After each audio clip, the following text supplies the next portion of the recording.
Hello दोस्तों, आपका मेरे यूट्यूब चैनल पर स्वागत है। जैसा कि आप सभी को पता है कि रीट लेवल 2 की परीक्षा रद्द हो चुकी है। उसी से संबंधित हम कुछ प्रश्नों पर चर्चा करेंगे जिनके बारे में आपके मन में कुछ शंकाएं हैं। तो जैसे कि आप सभी को पता है कि माननीय मुख्यमंत्री अशोक गहलोत जी ने शाम को बता दिया है कि रीट की परीक्षा रद्द होगी। उसी के विषय से संबंधित हम कुछ चरणों पर बात करेंगे। जैसे कि मुख्यमंत्री ने कहा है कि अब 2 चरणों में होगी परीक्षा। लेवल 1 व लेवल 2 को मिलाकर 62,000 पदों पर भर्तियां होंगी।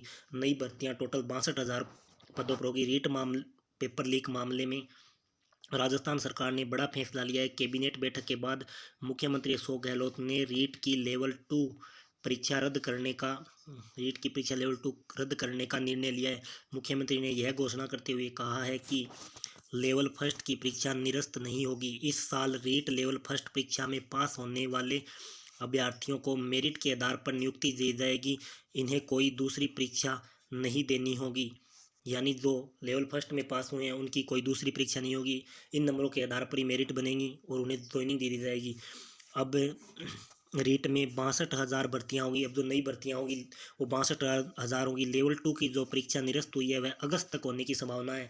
यानी मुख्यमंत्री साहब ने कहा है कि जो लेवल 2 की नई भर्ती होगी वो लगभग अगस्त महीने तक होने की संभावना है।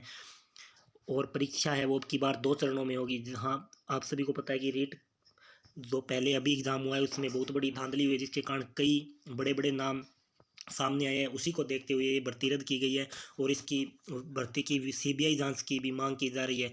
अब यह भर्ती 2 चरणों में होगी। गहलोत ने कहा कि रीट लेवल फर्स्ट और लेवल सेकंड को मिलाकर कुल 62,000 भर्तियां ली जाएगी। लेवल 1 के 15,000 पद अलग रह जाएंगे और जो जिसमें लेवल फर्स्ट होगा उसके 15,000 पद अलग रहेंगे। पहले की ही तरह ही एलिजिबिलिटी टेस्ट होंगे।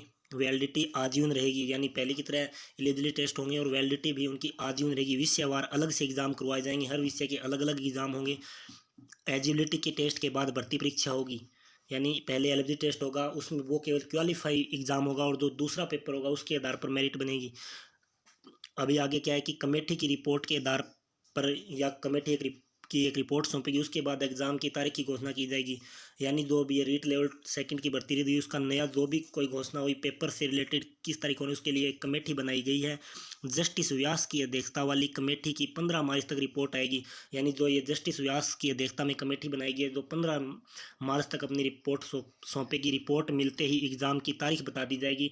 विधानसभा में इस जो रीट पेपर लीक हुआ उसके संबंध में कड़ा कानून लेकर आएंगे, ऐसा भी अशोक गहलोत ने कहा है। और जो आपके रीट प्रमाण पत्र की वैलिडिटी है वो आजीवन रहेगी। जो भी किसी का भी रीट का प्रमाण पत्र है उसकी वैलिडिटी आजीवन कर दी गई है। मुख्यमंत्री ने यह घोषणा की है कि अब रीट प्रमाण पत्र की वैलिडिटी आजीवन रहेगी। इससे पहले रीट के सर्टिफिकेट की वैलिडिटी 3 साल होती थी। जैसा आप सभी को पता है कि पहले जो रीट के सर्टिफिकेट होते थे उनकी वैलिडिटी 3 ईयर की थी, लेकिन अभी इसको आजीवन कर दिया गया, जिसे लेकर अभ्यर्थियों ने काफ़ी विरोध भी जताया था। 3 साल से रीट एग्ज़ाम न होने के चलते 2018 के 2.53 लाख रीट प्रमाण पत्रों की वैधता 31 जुलाई 2021 को समाप्त खत्म हो गई थी। यानी इस रीट प्रमाण पत्र की वैलिडिटी 3 साल होती थी। तो 2018 में भर्ती हुई थी। उसके आधार पर अभी जो ये नई भर्ती आई उसमें कई विद्यार्थियों के या अभ्यर्थियों के रीट प्रमाण पत्र की वैलिडिटी समाप्त हो गई थी, इसलिए उन्होंने विरोध भी जताया था।